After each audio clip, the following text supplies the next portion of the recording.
तो आप लोग जानते हैं कि ये समय बहुत पवित्र चल रहा है। क्या है? पुरुषोत्तम मास। कब से शुरू हुआ है? 16 तारीख से शुरू हुआ है ना। तो बहुत पवित्र ये महीना है और इसका जो महात्म्य है ये बहुत विस्तृत है। इसका महात्म्य बृहन्नारदी पुराण में 31 अध्यायों में मिलता है, जिनमें से हम जगह जगह इसका महात्म्य सुनाते हैं। तो अभी तक 8 अध्याय मैं सुना चुका हूँ, तो उसकी कथा तो मैं संक्षेप में बताऊँगा और फिर 9वां अध्याय मैं आप लोगों के सामने पढ़ के सुनाऊँगा। तो ये कथा इस प्रकार से है कि जिस समय नैमिषारण्य में 88,000 ऋषि एकत्र हुए थे और कलयुग के आगमन पर वो विचार कर रहे हैं कि क्या उपाय किया जाए। उस समय सूत गोस्वामी आए उन ऋषियों का दर्शन करने के लिए, लेकिन उनको देख करके जितने ऋषि हैं सब उनको घेर करके खड़े हो गए और सब बड़ी जिज्ञासा में कहते हैं कि आप हमें कुछ पवित्र कथा सुनाइए। तो सूत गोस्वामी बताते हैं कि वे जो है अनेक तीर्थों में भ्रमण करते हुए नैमिषारण्य में आए हैं। तो हस्तिनापुर में भी गए थे। परीक्षित महाराज ने श्रीमद् भागवत सुना सुखदेव गोस्वामी से और फिर वो उनकी वैकुंठ प्राप्ति हो गई। तो वो भी देख करके वे आए हैं नैमिषारण्य में। और जब सब ऋषियों ने उनसे प्रार्थना की कि कलयुग में बहुत बाधाएं हैं, कई प्रकार के रोग हैं, कई प्रकार के कष्ट हैं, कई प्रकार के तनाव हैं और लोगों की आयु बहुत कम है, लोग बड़े उद्विग्न रहते हैं। तो उनके सब प्रकार के कष्टों को दूर करने के लिए कुछ ऐसी कथा सुनाइए जो सब कथाओं का सार हो और उसका भी सारांश। तो जिसमें थोड़े में एक ऐसी कथा जिसमें कि बहुत बड़ा फल प्राप्त हो, सब प्रकार के कष्ट मिट जाएं, रोग हैं, बाधाएं हैं, सब दूर हो जाएं, ऐसी कथा सुनाइए। तो सूत गोस्वामी कहते हैं कि ये तो आपने बड़ा कठिन प्रश्न किया है, लेकिन फिर भी मैंने एक घटना देखी है या व्यास जी के मुख से सुनी है, तो वो मैं आपको सुनाऊंगा। नारद जी ब्रह्मलोक से आए उतर करके। कहाँ से? ब्रह्मलोक से उतर करके आए। कहाँ? बद्रिकाश्रम में आए। बद्रिकाश्रम में कौन है? नर नारायण ऋषि हैं। तो नारायण ऋषि से आकर के उन्होंने ये बात कही कि कलयुग में कितनी बाधाएं, बहुत कष्ट, बहुत रोग, बहुत तरह के यातनाएं हैं। तो उन सब का जो है कष्ट निवारण करने के लिए आप कुछ कथा बताइए जो कथाओं का सार हो, उनका भी सारांश। तो नारायण ऋषि को भी सोचने में एक मुहूर्त लगा, सोचने में, क्योंकि ऐसी कथा जो है वो सुनाएं तो उनको सोचना पड़ा। और फिर सोचते सोचते एक मुहूर्त तक सोचते रहे। एक मुहूर्त कितना होता है? 48 मिनट। 48 मिनट तक उन्होंने सोचा। इसके बाद फिर बोले कि हाँ, अब जो है वो कथा मैं सुनाऊंगा। तो फिर वो सुनाते हैं वो कथा जो कामवन में भगवान कृष्ण ने 5 पांडवों को सुनाई थी। 5 पांडव जिस समय द्रौपदी के साथ कामवन में आए, हस्तिनापुर में कौरवों के कपट जुए से जब अपना राज्य हार गए, द्रौपदी का अपमान हुआ, उसके बाद 12 साल का वनवास हुआ। तो कामवन में जिस समय वो निवास करते थे तो उस समय बहुत कष्ट में थे पांडव। उनके शरीर सब काले पड़ गए थे वन के कष्टों के कारण। शरीर में बड़े बड़े बाल हो गए, जैसे जंगली हाथी के शरीर में बड़े बड़े बाल होते हैं और मृग चर्म धारण करते। जैसे द्रौपदी भी बड़ी दुर्बल हो गई। तो भगवान कृष्ण ने जब पांडवों की ऐसी दुर्दशा देखी तो उनको बहुत क्रोध आया। क्यों क्रोध आया? कि इनके साथ कितना अन्याय हुआ। तो उस क्रोध से तो तीनों लोग भस्म हो जाएंगे। तो अर्जुन और सभी पांडव भगवान कृष्ण की शरण में जाते हैं कि आप ऐसा क्रोध मत करिए, ये क्रोध तो पूरे ब्रह्मांड को ही नष्ट कर देगा, उसमें हम लोग भी हैं, तो आप हमारी तो रक्षा करिए। एक व्यक्ति के अपराध से आप क्या करना चाहते हो? पूरे ब्रह्मांड को नष्ट करना चाहते हो। तो भगवान कृष्ण उस समय शांत हो गए और समय अर्जुन ने यही प्रश्न किया जो नारद जी ने नारायण ऋषि किया था, है ना, कि कलयुग के जो है प्राणियों के लिए कुछ ऐसी कथा सुनाइए जिसमें कि संक्षेप में हो और जिसका फल बहुत बड़ा फल हो, है ना। तो फिर भगवान कृष्ण को भी सोचने में एक मुहूर्त लगा। वो भी 48 मिनट तक सोचते रहे कि कैसे इस कथा को आरंभ करें, क्योंकि बड़ा ये प्रश्न जटिल है, क्योंकि इस प्रकार की जो कथा है तो उसको सुनाने के लिए बहुत आवश्यकता है, सोचने की बहुत आवश्यकता है। इसके बाद फिर भगवान कृष्ण शुरू करते हैं, तो कहते हैं कि जब अधिमास सृष्टि में सबसे पहले आया, सृष्टि में सबसे पहले जब अधिमास आया, ये अधिक मास जो चल रहा है, तो जितने भी महीने थे उन्होंने इसकी बड़ी निंदा की है कि इसका तो कोई स्वामी ही नहीं है, इसमें कोई संक्रांति नहीं है, इसमें तो कोई शुभ कर्म नहीं करना चाहिए, ये सब से हेय है, निंदनीय है, घृणित है। और जितने पक्ष थे दिन रात सबके देवता हैं, सबके जो है अपने अपने स्वामी हैं, तो सब ने जो है अपनी पंक्ति से उसको बाहर निकाल दिया कि ये जो है बिल्कुल व्यर्थ का जो है ये महीना है।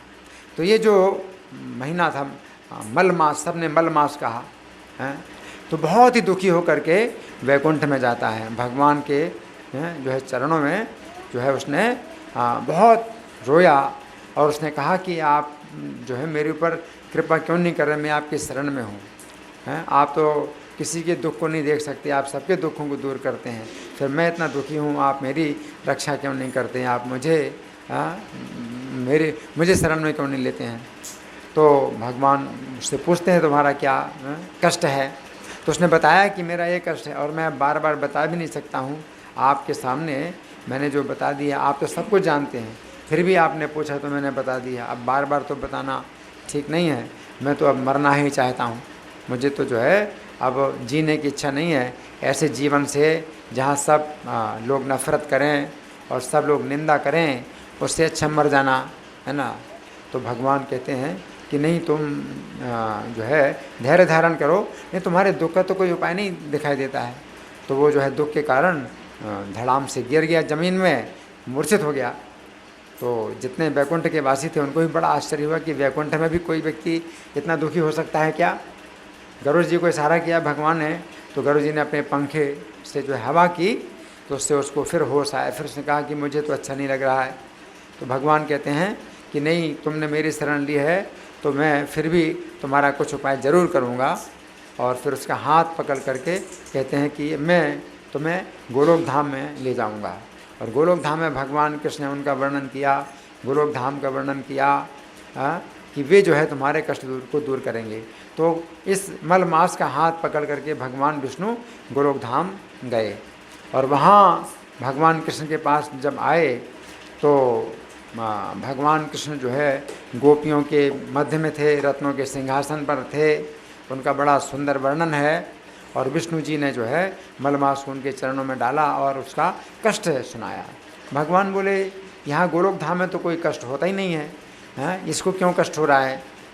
तो फिर जब कष्ट की गाथा विष्णु जी ने बताई, हैं, तो भगवान कृष्ण बोले विष्णु से कि आपने बहुत अच्छा किया जिसको यहाँ पर ले आए, और इससे आपकी भी कीर्ति पूरे जगत में फैलेगी। और अब मैं जो है इसका स्वामी मैं स्वयं बनूंगा और मैं इसको अपना नाम दूंगा, पुरुषोत्तम नाम दूंगा। इस कारण से सब महीनों में श्रेष्ठ होगा, सब प्रकार के व्रतों में श्रेष्ठ होगा, सबसे जो है इसका आदर होगा। और फिर भगवान कृष्ण की आज्ञा से विष्णु जी इस पुरुषोत्तम मास को वैकुंठ में ले आए और वैकुंठ में बहुत ही सुखी हो गया। तो यहाँ ये घटना सुना करके फिर भगवान कृष्ण बोले पांडवों से कि आप लोगों ने इस पुरुषोत्तम मास का व्रत नहीं किया, व्यास जी के कहने के अनुसार आपने बाकी सब व्रत विधियों का पालन किया, लेकिन आपने इसका व्रत नहीं किया, इस कारण से ये कष्ट आपको भोगने पड़े हैं। और विशेष रूप से द्रौपदी को दुशासन के कारण जो अपमान मिला, तो इसका भी कारण द्रौपदी का के द्वारा अपराध हुआ है। हाँ, इसी मास का अपराध हुआ है। फिर भगवान ने द्रौपदी के पिछले जन्म की घटना सुनाई कि पिछले जन्म में ये द्रौपदी सुमेधा मुनि की कन्या थी। हाँ है मेधावी, हाँ क्षमा करना, मेधावी ऋषि की कन्या थी। बहुत सुंदर कन्या, बहुत इसके जो है दिव्य गुण थे इस कन्या के। और जैसे ही 10 वर्ष की हो गई तो ये बिल्कुल मतलब इसके जो गुण हैं, इसका रूप है, वो इतना निखर आया कि पिता को जो है चिंता हो गई। तो जब से कन्या सुंदर होती है और जो है विवाह के योग्य होती है तो पिता की चिंता बढ़ जाती है। तो मेधावी मुनि को चिंता हुई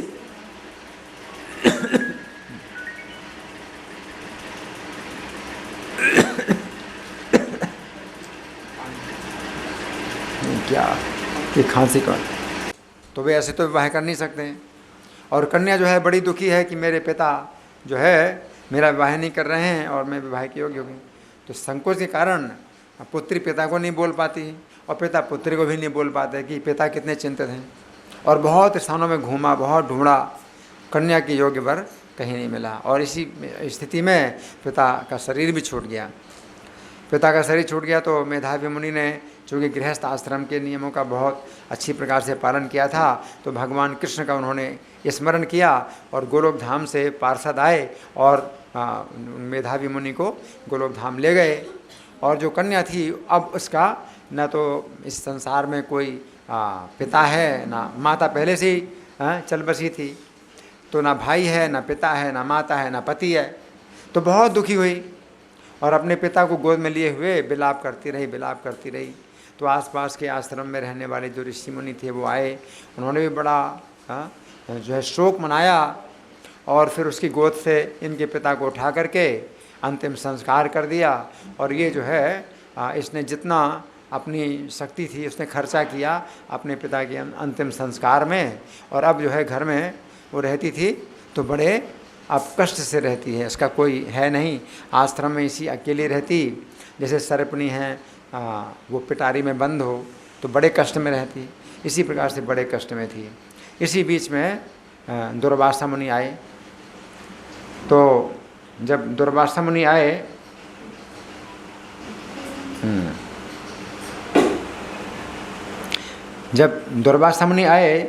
तो इसने जो है बड़ा सत्कार किया दुर्वासा मुनि का और बहुत आदर पूर्वक जो है वचनों से भी सम्मान किया।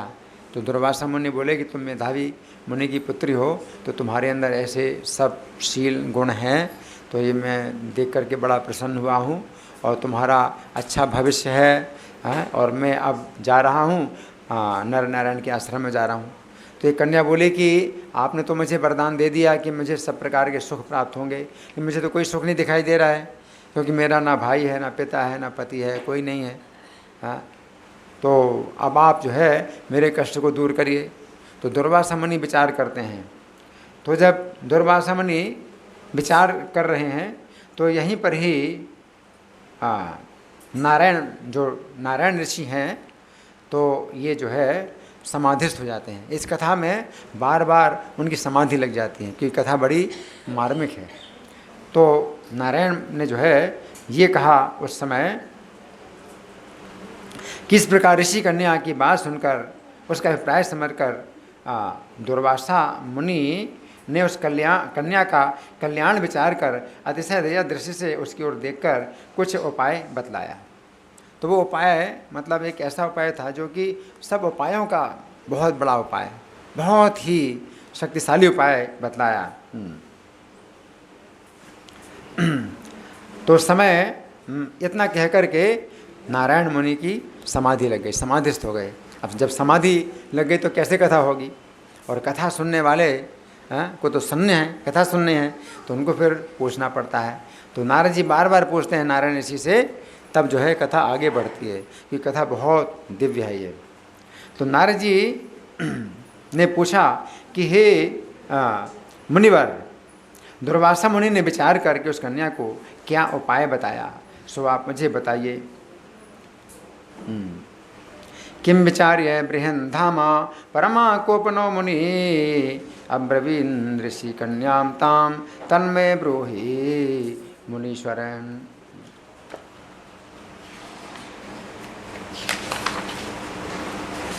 करना, मैं 8वें अध्याय तक मुझे सुनाना था तो मैंने और आगे से सुना दिया है। 8वें अध्याय में जो कथा समाप्त हुई थी, जो मैंने पहले सुनाई थी, वो ये थी कि जो कन्या है तो वो जो है बहुत आंसू बहा रही है और रो रही है और व्यथित है। उसका उनके पिता का संस्कार हो चुका है और अपने आश्रम में वो बहुत व्यथित है। तो यहाँ पर कथा समाप्त हुई थी। तब सूत जी सुना रहे, ये कथा 3 स्थानों में 3 लोग सुना रहे हैं। नैमिषारण्य में सूत गोस्वामी सुना रहे हैं 88,000 ऋषियों को हैं, और बद्रिकाश्रम में नारायण मुनि सुना रहे हैं नारद जी को, और कामवन में भगवान कृष्ण सुना रहे हैं 5 पांडव और द्रौपदी को, है ना। तो अब सूत जी कहते हैं, तब विस्मित होकर नारद जी ने मेधावी ऋषि की कन्या के आश्चर्यजनक वृत्तांत के संबंध में प्रश्न किया। तो उस समय नारायण मुनि की समाधि लग गई इतनी कथा में ही। तो फिर नारद जी प्रश्न कर रहे हैं। ततस्तम विस्मयाविष्टः पप्रच्छ नारदो मुनि मेधावी द्विजवर्यस्य स्वतः वृत्तान्तम अद्भुतम। तो नारद जी ने कहा, हे मुनिवर, उस तपोवन में मेधावी की कन्या ने फिर क्या किया? इसमें इस कन्या का नाम नहीं बताया गया है कि क्या नाम है, तो कन्या ही बताया था कि मेधावी मुनि की कन्या है। उसने क्या किया और किस मुनिवर ने उसके साथ विवाह किया, सो बताइए। मुने मुनि सुता तत्र किम जकार तपोवने को वा मुनिवरस्तस्या पाणिग्रहम अचीकरन्। तब नारायण मुनि कहते हैं, अपने पिता के बारे में उसे रह रहकर याद आती रहती थी। बार बार शोक करते करते उस आश्रम में रहते उसके कई वर्ष बीत गए। निवसन्त्यास्ततन्तस्या कियान् कालो विनर्गतः स्मारं स्मारं स्वपितरं शोचन्त्याश्चा मुहुर्मुहुः। उस सुनसान घर में अकेली रहते उसकी स्थिति वैसी ही थी जैसे अपने झुंड से बिछड़ी हुई हिरणी की दशा हो जाती थी। उसकी आँखों में आंसू की झड़ी लगी रहती थी और उसका हृदय सदा झुलसता रहता था। शून्य सन्मणि संविष्टाम यूत भ्रष्टाम मृगी में वे गलत बाष्पोघे नयनाम जलन हृदय पंकजाम। वह बेचारी सदा आहें भरा करती थी और जिस प्रकार पिटारी में सांपिन बंद रहती है उसी प्रकार वो अपने घर में बंदिनी का जीवन व्यतीत करती थी। अपने कष्ट के बारे में सदा सोचती रहती थी और समझती थी कि हमारे दुख का पार पाने की कोई अवधि नहीं है। विनिश्वास पराम दीनाम संरुद्धाम उर्गीम वे चिंतयंतीम अपश्यंतीम दुख पारम कृशोदरीम। ऐसी कन्या के पास भावी बल से प्रेरित होकर स्वयं अपनी इच्छा से परम क्रोधी महर्षि दुर्वासा उस वन में आए। तामाससाद भगवान भविष्यन् बलिनोदितः यदृच्छया वने तस्मिन् परमा कोपनो मुनिः। जिनकी दृष्टि मात्र से ही इंद्र भी थर थर काँपते हैं। दुर्वासा मुनि बहुत तपस्वी हैं और उनमें क्रोध भी बहुत है, तो जिनकी दृष्टि मात्र से ही इंद्र थर थर काँपते हैं। ऐसे जटाजूट धारण किए दुर्वासा मुनि आए। यद्विलोकन मात्रेण त्रस्येदपि शतक्रतुः जटाकलाप संचन्ना साक्षात् देव सदा शिवः। तो श्री कृष्ण जी कहते हैं, हे महाराज युधिष्ठिर, ये कथा कृष्ण जी भी सुना रहे हैं ना, तो कृष्ण जी कहते हैं, हे महाराज युधिष्ठिर, जिनको बाल्यकाल में आपकी माता कुंती ने अत्यंत संतुष्ट किया था, ये वही दुर्वासा मुनि है। बचपन में आपकी माता कुंती ने इनको संतुष्ट किया था, और अत्यंत सम्मानित होने पर जिन्होंने आपकी माता कुंती को देवताओं को आकृष्ट करने वाली विद्या प्रदान की थी, है ना। तो इस विद्या के द्वारा ही कुंती ने सूर्य देवता से कर्ण को उत्पन्न किया, धर्म देवता से युधिष्ठिर को उत्पन्न किया, वायु देवता से भीम को उत्पन्न किया और इंद्र देवता से अर्जुन को उत्पन्न किया। यस्तज्जनन्या राजेन्द्र शैशवेति प्रसादितः तीर्थसाकर्षणी विद्यां दतावर्ष्य सुपूजितः। और जिन्होंने हे राजन अखिल देवताओं से पूजित साक्षात मुझको भी रथ में जोता। तो दुर्वासा मुनि की महिमा बता रहे भगवान कि दुर्वासा मुनि की महिमा देखो कैसी है, कि सब देवता जिस मेरी पूजा करते हैं उस मुझको भी रथ में जोत लिया था दुर्वासा मुनि ने।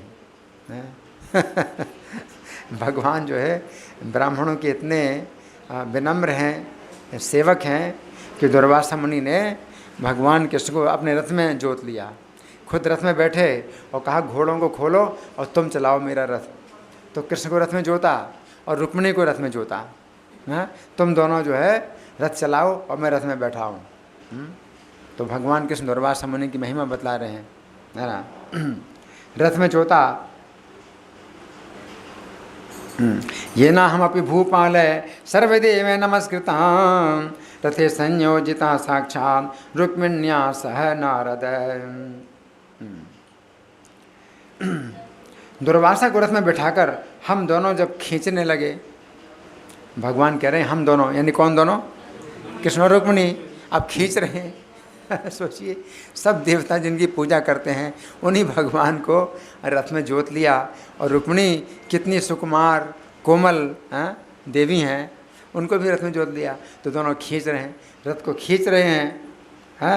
तब राह चलते चलते बड़ी तेज प्यास के कारण रुक्मिणी के तालू ओठ सूख गए। उनको बड़ी प्यास लगी, रुक्मिणी को बड़ी प्यास लगी।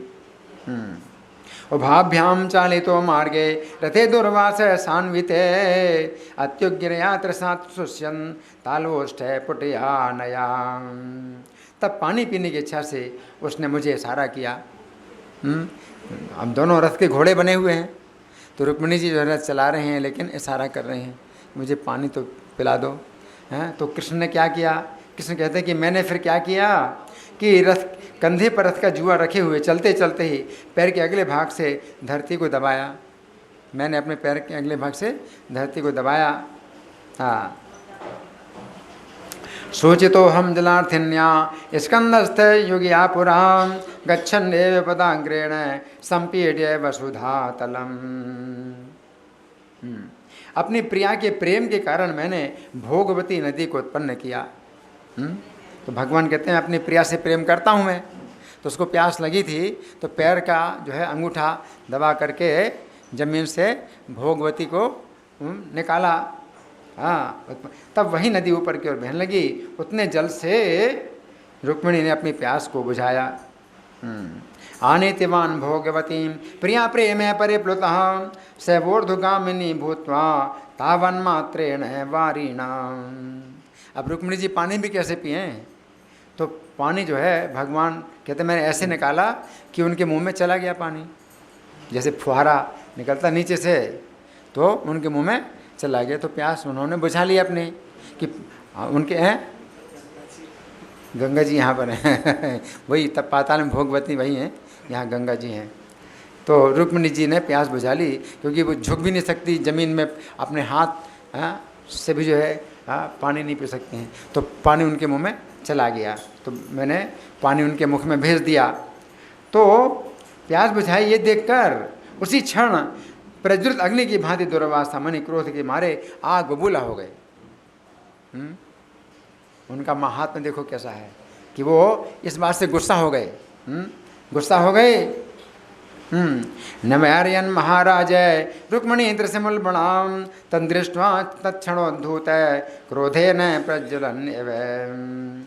ये कथा तो भगवान ने वैसे ही मतलब बता दी, जो कि प्रसंग, बस प्रसंग के कारण। कथा तो कुछ दूसरी चल रही है कि दुर्वासा मुनि उसके आश्रम में आए, मेधावी मुनि की कन्या के आश्रम में। ये अपने उनके महिमा बताने की, दुर्वासा मुनि की महिमा क्या है, तो जो है बताया कि दुर्वासा मुनि कुपित हो गए और प्रलयकालीन अग्नि के समान उठकर कुपित हुए मुनि ने शाप दिया। आहा, बड़ा आश्चर्य है कि हे श्री कृष्ण, रुक्मिणी तुम्हें सदा बड़ी प्यारी है। डांट करके बोलते हैं कृष्ण को। प्रलयाग्निरिवोत्तिष्ठन् सशापे कोपनो मुनिः अहो श्री कृष्ण तेत्यंतम वल्लभा रुक्मणी सदा। जैसे तुम मेरा निरादर कर प्रिया के प्रेम से आकृष्ट हो, अपना महत्व दिखाने के लिए उससे पानी पिला रहे हो, मेरा निरादर कर रहे हो। यद भवान माम अवज्ञाए प्रिया प्रेमे परिप्लुतः पायामास पानीयम माहात्म्यम दर्शयन् सुखम। तो दुर्वासा मुनि का ये कहना था कि मुझे अपने घर में अगर भोजन कराना चाहते हो, हैं, तो रथ में घोड़े बनो, रथ में मुझे बैठाओ, अपने घर ले जाओ घोड़े बन करके, हैं, तब मुझे भोजन कराओ, और तब तक तुम्हें भोजन नहीं करना है, हैं, और पानी भी नहीं पीना है। तो पानी कैसे पी लिया?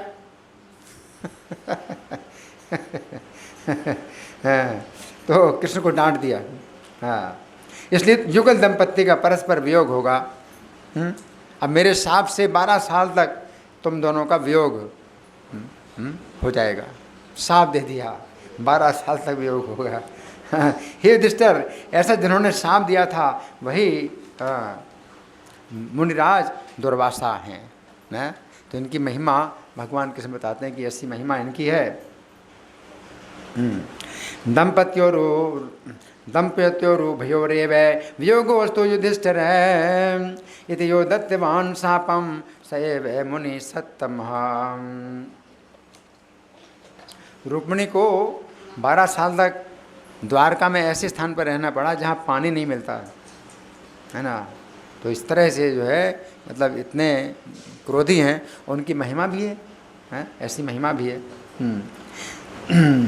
साक्षात शिव के अंश से उत्पन्न दूसरे काल रुद्र के समान महर्षि अत्रि के भीषण तप के कल्प वृक्ष के महान दिव्य फल हैं। तो तपस्या, अत्रि मुनि की तपस्या ये कल्प वृक्ष के समान है, उसके जो है महान फल दुर्वासा मुनि हैं। साक्षात रुद्रांश संभूता काले रुद्रैवा परः अत्रि रुद्र तपः कल्प वृक्ष दिव्य फलम महम्। पतिव्रताओं में चूड़ामणि अनुसुईया के गर्भ से उत्पन्न हुए हैं। अनुसुईया भी इनकी जो माता हैं वो कैसी हैं? बहुत पतिव्रता हैं, तभी तो इतने जो है महिमाशाली दुर्वासा मुनि उनके पुत्र हुए हैं, है ना। तो अत्रि की तपस्या बहुत है, अनुसुईया का पतिव्रत बहुत है, ऐसे जो है माता पिता से दुर्वासा मुनि ने जन्म लिया है। तपस्या ने मूर्तिमान अवतार लिया हो, तपस्या की मूर्ति हैं दुर्वासा मुनि। पतिव्रता शिरोरत्ना नुसूया गर्भ संभव दुर्वासा नाम में धावी यथा वह मूर्तिमत्तपः। असंख्य तीर्थों के जल से भीगी हुई जटा से भूषित सिर वाले हैं दुर्वासा मुनि। उनकी जटाएं असंख्य तीर्थों के जल से भीगी रहती हैं और सूखती नहीं जटाएं। आपका जो है सिर गीला हो जाता है तो अपने आप सूख भी जाता है जटाएं, आप में बाल सूख जाते हैं, उनके बाल कभी नहीं सूखते। ये भी उनकी तपस्या है। तो उनकी जो है जटाएं हमेशा असंख्य तीर्थों के जल से भीगी रहती हैं। ऐसे जटाओं से भूषित सिर वाले दुर्वासा मुनि को आते हुए देखकर शोक सागर से निकल करके ये कन्या सामने आई सत्कार करने के लिए, अपना शोक त्याग करके आई। कोई घर में अतिथि आए, बहुत विशेष अतिथि आए, वीआईपी गेस्ट आए, तो अपना शोक छोड़ करके प्रसन्नता से जो है स्वागत किया जाता है। उस समय कन्या जो है प्रसन्नतापूर्वक आई, खड़ी हुई सामने। नैक तीर्थ जल किन्न जटाभू सित सच्छिरा तमालोके समायांतम कुमारी सोगे सागरा।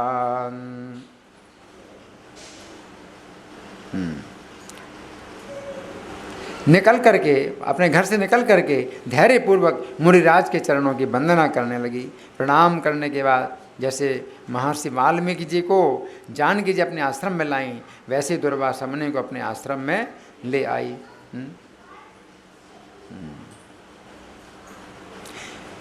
उन्मज्योत्थाय धैर्येण ववंदे चरणों मुने नत्वा स्वाश्रम मानीय जानकी वाल्मीकि यथा।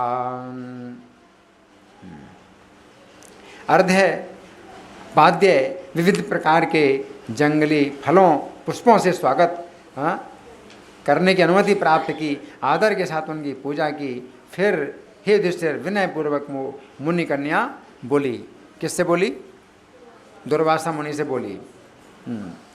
उन्मज्योत्थाय धैर्येण अर्घ्य पाद्यैर्वन्य फल पुष्पैश्च विविधैर्मुनिं स्वागतं पृच्छ्य सा बाला पूजयामास सादरं तथा स विनया राजन् वाच मुनि कन्यका।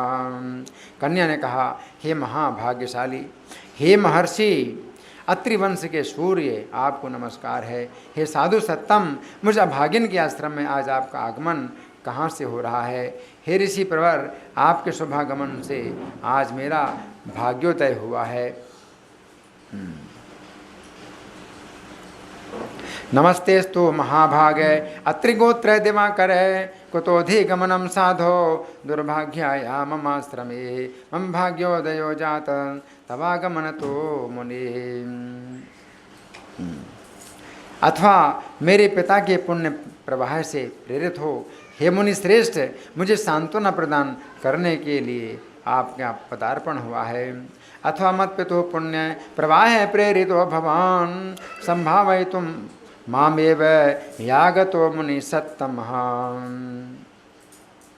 आप जैसे महात्माओं की चरण धूलि ही तीर्थ स्वरूप है, उस धूलि को स्पर्श कर आज मेरा जीवन और व्रत दोनों सफल हो गए। भवादृशाम पादरजस तीर्थ रूपम महात्मनाम इस प्रसन्नतया सफलम जन्म सफलम चाद्यमे व्रतम। आप जैसे महामना का जो मुझे दर्शन प्राप्त हुआ, उससे आज मेरा पुण्य सफल हुआ और मेरा इस संसार में जन्म लेना सार्थक हो गया।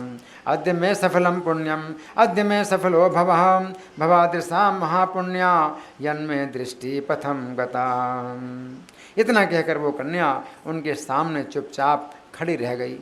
उसने अपना कष्ट नहीं बताया, अतिथि के सामने अपना कष्ट नहीं बताया जाता, तो वो चुपचाप खड़ी हो गई। तब दुर्वासा मुनि मुस्कुराते हुए बोले, एवं मुक्ता च सा बाला तस्थो तूष्णीं तदग्रतः सस्मितं मुनिराहेदं दुर्वासा शंकरांसजः। दुर्वासा मुनि ने कहा, साधु साधु, हे ब्राह्मण पुत्री, तुम्हें धन्यवाद है, तुमने अपने पिता के कुल का उद्धार कर दिया। मेधावी ऋषि की तपस्या का फल है जो तुम्हारी जैसी कन्या का जन्म हुआ है। साधु साधु द्विज सुते कुलम अभ्युद्धृतम पितुः मेधा ऋषे सुतपसा फल में तादृशी सुता। तुम्हारी धर्म परायणता जानकर कैलाश से मैं यहाँ आया और तुम्हारे आश्रम में पहुँचकर तुम्हारे द्वारा पूजित हुआ हूँ। कैलासादहम आगच्छं ज्ञात्वा ते धर्मशीलतां तदाश्रमम् अनुप्राप्त त्वया संपूजितोऽस्म्यहम्। और हे सुंदरी, अब नारायण देव सनातन मुनीश्वर का दर्शन करने के लिए बदरिक आश्रम को तुरंत जा रहा हूँ। वहाँ वे लोक कल्याण के लिए एकाग्रचित्त हो अत्यंत भीषण तपस्या कर रहे हैं। किसने कहा? किसने कहा? दुर्वासा मुनि ने उस कन्या से कहा कि कहाँ जा रहे हैं? बदरिक आश्रम जा रहे हैं, लोक कल्याण के लिए भीषण तपस्या कर रहे हैं। माताएं उधर बातें कर रही हैं। उधर बातें करने के लिए आप लोग बैठे हैं। माता जी, आप लोग वहाँ बातें करने के लिए बैठे हैं। अगर पूछें तो आपको कुछ पता ही नहीं कि क्या कथा चल रही है यहाँ पर। वहाँ आपकी अलग कथा चल रही है। क्या सुना? कौन बताएगा? क्या सुना? हाँ, बदरिकाश्रम जा रहे हैं। हाँ, बदरिकाश्रम जा रहे हैं। गमिष्यामि वनारोहे शीघ्रं बदरिकाश्रमं द्रष्टुं नारायणं देवं सनातन मुनीश्वरम्।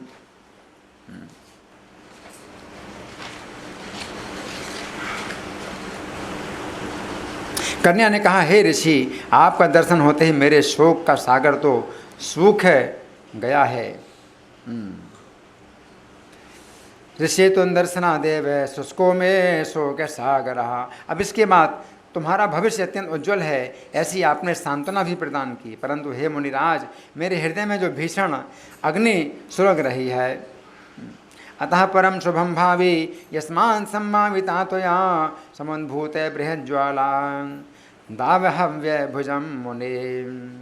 उससे आप क्या नहीं जानते? हे दया निधान, हे कल्याण करने वाले, उस दुख अग्नि को बुझाने का कोई उपाय बताइए। मैंने बहुत अच्छी तरह सोच विचार कर देख लिया है कि भविष्य में मुझे कहीं से भी हर्ष नहीं मिलने वाला है। किम न वेत्सि दया सिंधो तन्निर्वापय शंकर, हर्ष हेतुर्न में कश्चिन दृश्यते सुविचारितः। ना मेरी माता ही है, ना पिता हैं, ना कोई भाई ही हैं जो मुझे धैर्य प्रदान करे, अतः कष्ट सागर से पीड़ित हो मैं कैसे जीवित रह सकती हूँ। न माता न पिता भ्राता यो में धैर्यं प्रयच्छति, कथं कार्यमहं जीवे दुख सागर पीड़िता। जिस जिस दिशा की ओर मेरी दृष्टि जाती है वहाँ वहाँ सोना ही दिखलाई पड़ता है। इसलिए हे तपस्वी, शीघ्र ही मेरे दुख के निवारण का कोई उपाय कीजिए। याम याम दिशम प्रपश्यामि सा सा शून्या विभाति में, मम दुख प्रतीकारम कुरु शीघ्रम तपोनिधे।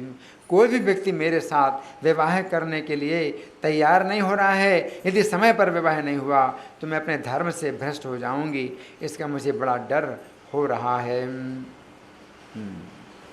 न माम कामयते कश्चिन पाणिग्रहण हेतवे, अतः परम भविष्यामि वृषलीति महन् भयम्। इसी कारण ना तो रात में नींद आती है, न खाने पीने की इच्छा होती है। हे ब्रह्मर्षि, मैं मर जाऊं, बस यही। तस्मा न जायते निद्रा न रुचिर भोजने मम, ब्रह्मन् मुहूर्षु रश्म्येव इति मे निश्चयोऽधुना।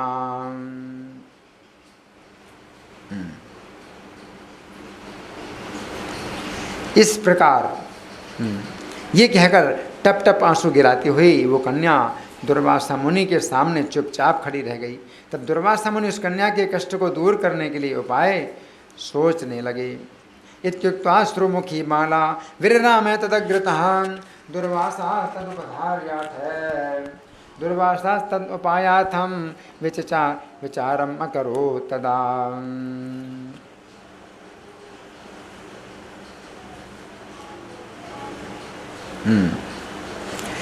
इतनी कथा कहने के बाद महर्षि नारायण बोले, इस प्रकार ऋषि कन्या की बात सुनकर उसका अभिप्राय समझकर मुनिराज दुर्वासा ने उस कन्या का कल्याण विचार कर अतिशय दया दृष्टि से उसकी ओर देखकर कुछ सारभूत उपाय बतलाया। इति मुनितनया वचो निशम्य बहुलतमा मुनिरान् विचार्य छन्दः, अतिशय कृपया विलोक्य बालां किमपि हितं निजगाद सारभूतम्। तो यहाँ अध्याय समाप्त होता है। तो इसी बात पर अध्याय समाप्त हुआ कि दुर्वासा मुनि ने उसे कुछ उपाय बतलाया, है ना। और ये उपाय बतलाया, उस समय नारायण ऋषि की समाधि भी समाधिस्थ हो गए, क्योंकि ये कथा इतनी मार्मिक है कि वो सुना नहीं पा रहे हैं, तो बार बार नारद जी को पूछना पड़ता है। तो अब मैं आगे की जो कथा है वो संक्षेप में बता देता हूँ कि आगे फिर घटना क्या हुई। कि दुर्वासा मुनि ने बताया कि जो पुरुषोत्तम अधिक मास है 3 महीने के बाद आने वाला है, इसमें तुम तीर्थों में स्नान करो, इससे तुम्हारा सब प्रकार का मंगल होगा, सब प्रकार का शुभ होगा, सब प्रकार के सुख संपत्ति सब कुछ आएगा तुम्हारे पास। और इसका कुछ महात्मा बताया, लेकिन दुर्भाग्य से इस कन्या ने जो है दुर्वासा मुनि को बड़ी उल्टी बात बोल दी और क्या कहा कि ये तो मल मास है, इसमें तो कोई पवित्र कर्म नहीं किया जाता है, आप इसकी कैसे प्रशंसा कर रहे हैं, आप झूठ बोल रहे हैं। और दूसरे जो महीने कार्तिक का महीना क्या नहीं है वो पवित्र है, और कितने देवता हैं वो भी वरदान देने वाले हैं, आप इस महीने की प्रशंसा क्यों कर रहे हैं। तो दुर्वासा मुनि क्रोध से बहुत हो गए, अग्नि जैसे हो गए। उन्होंने अपने क्रोध को शांत कर लिया कि मेरे मित्र की पुत्री है, पहले से कष्ट में है, मेरे शाप को सहन नहीं कर पाएगी। तो पहली बार है जो दुर्वासा मुनि ने शाप नहीं दिया, है ना। और फिर कहा कि ठीक है मैं जा रहा हूँ, अब तुम्हारी जो इच्छा है वैसा करो, लेकिन तुम ने जो पुरुषोत्तम मास का जो अपराध किया है इसका तुम्हें इस जीवन में अगले जीवन में कुछ दंड अवश्य प्राप्त होगा, मैं जा रहा हूँ। तो फिर इस कन्या ने जो है 9000 साल तक तपस्या की शिव जी को प्रसन्न करने के लिए। 1 महीने का जो है थोड़ा सा नियम पालन करना था, तो ये ना करके 9000 साल तक बड़ी कठिन तपस्या की। और शिव जी प्रसन्न हुए तो भी प्रसन्न नहीं थे, बोले बोलो वर मांगो।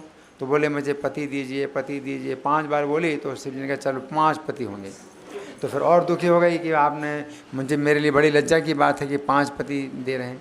बोले तुम पहले से पुरुषोत्तम मास का जो अपमान कर चुकी हो, उसके कारण अब तुम्हें जो कुछ भी मिलना है वो तुमको ही भोगना होगा, क्योंकि हम सब उसी के दास हैं, है ना। तो किसी से भी तुमको सुख नहीं प्राप्त होगा, तुम्हें अब जो भी मिला है तुम्हारे भाग्य से तुम्हें वो भोगना होगा। शिव जी चले गए। इसके बाद उसने अपना शरीर छोड़ा तो द्रुपद राजा के यज्ञ कुंड से उत्पन्न हुई और फिर 5 पांडवों के साथ विवाह हुआ। फिर बाद में यही हुआ कि दुशासन ने अपमान किया। तो भगवान कृष्ण कहते हैं पुरुषोत्तम मास का अपमान करने के कारण ही द्रौपदी का अपमान हुआ था। फिर उसने मेरा नाम लिया तो मैंने उसकी रक्षा की है। लेकिन अब जो है तुम लोगों ने पुरुषोत्तम मास का महात्म्य अभी तक नहीं मालूम था, अब मालूम हो गया है। तो इस बार जो पुरुषोत्तम मास आएगा तुम इसका व्रत करो और तुम्हें राज्य प्राप्त होगा, तुम्हें संपत्ति और सब प्रकार के सुख प्राप्त होंगे। भगवान कृष्ण ने ये कथा सुनाई और इस तरह से पांडवों को सब कुछ प्राप्त हुआ। पुरुषोत्तम मास का इस तरह से महात्म्य है। तो पुरुषोत्तम मास में हम लोग जो करते हैं, ईस्ट ऑफ कैलाश वाले मंदिर में 15वें अध्याय का पाठ करते हैं रोज़ और दीपदान करते हैं। तो यहाँ आप लोग 15वें अध्याय का पाठ यहाँ तो नहीं होता है, अपने घर में कर सकते हैं। अभी हम आपके साथ कर रहे हैं और दीपदान अपने घर में भी आप लोग कर सकते हैं। तो ये जो है नियम है। बाकी मंगल आरती में आने का नियम पुरुषोत्तम मास में विशेष रूप से अगर आप लोग कर सकते हैं, गीता का अध्ययन करो, श्रीमद् भागवत का अध्ययन करो, साधु संग, श्रवण कीर्तन, ये सब कार्य यही हैं जो आपको करना है। तो ये पर्चे आप जल्दी से बांट दीजिए और हम इसका पाठ करेंगे। मेरे पीछे बोलिए। अथ पंचदशोऽध्यायः श्री भगवान उवाच ऊर्ध्वमूलं मधा शाखाम्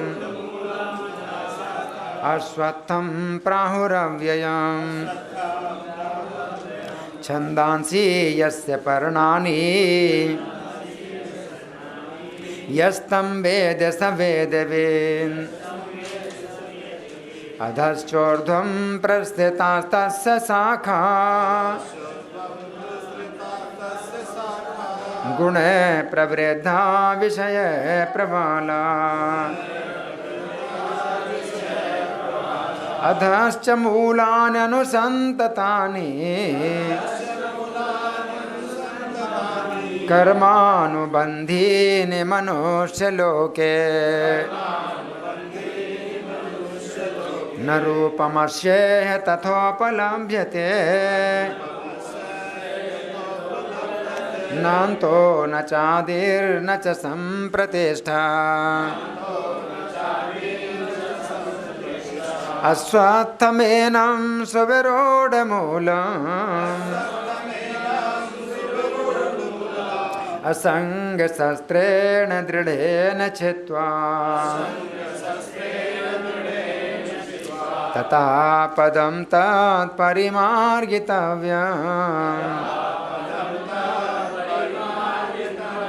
यस्मिन् गता न निवर्तन्ति भूयः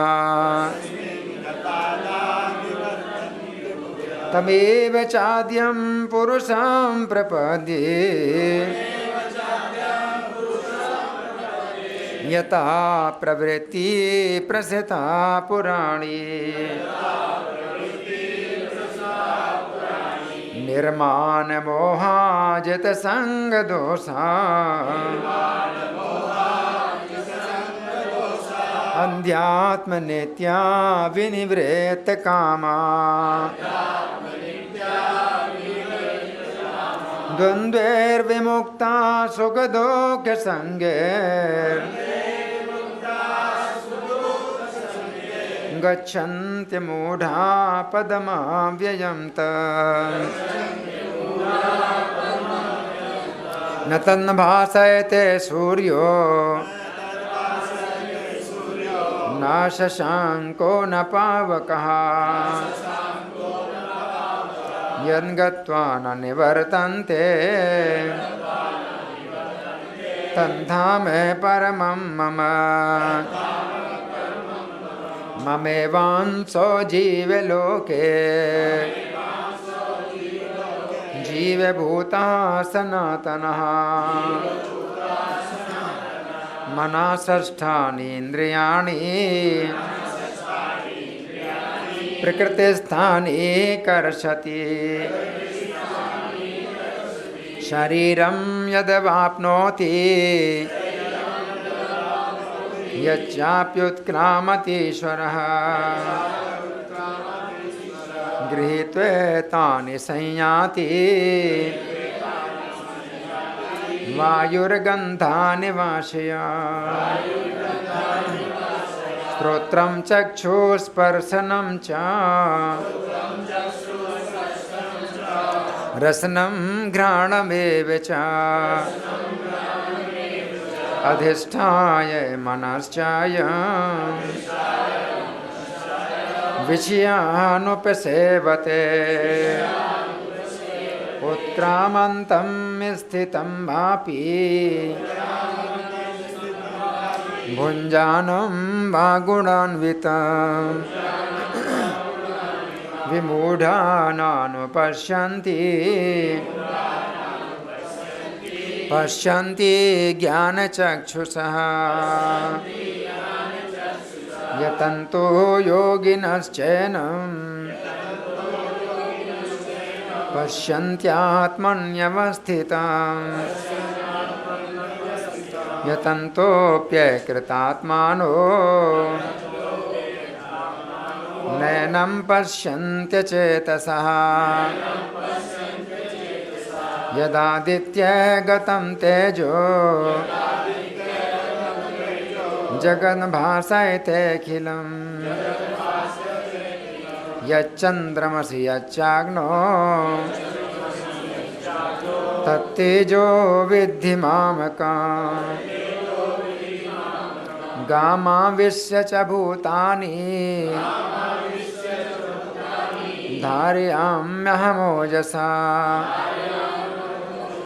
पुष्णामि चौषधी सर्वा सोमो भूत्वा रसात्मकः अहं वैश्वानरो भूत्वा प्राणिनां देहमाश्रितः प्राणापानसमायुक्तः पचाम्यन्नं चतुर्विधा सर्वस्य चाहं हृदि सन्निविष्टो मत्ता स्मृतिर्ज्ञानमपोहनं च वेदेश सर्वैरहमेव वेद्यो वेदान्तकृन्वेद विदेव चाहम् द्वाविमो पुरुषो लोके क्षरश्चाक्षर एव च क्षरा सर्वाणि भूतानि कूटस्थोऽक्षर उच्यते उत्तमः पुरुषस्त्वन्यः परमात्मेत्युदाहृतः यो लोकत्रयमाविश्य बिभर्त्यं व्यय ईश्वरः यस्माक्षरम् अतीतोऽहम् अक्षरादपि चोत्तमः अतोऽस्मि लोके वेदे च प्रथितः पुरुषोत्तमः यो मामेवम् असम्मूढो जानाति पुरुषोत्तमं स सर्वविद् भजति माम् सर्वभावेन भारत इति गुह्यतमं शास्त्रम् इदं मुक्तं मया नघ एतन् बुद्ध्वा बुद्धिमान् स्यात् कृतकृत्यश्च भारत।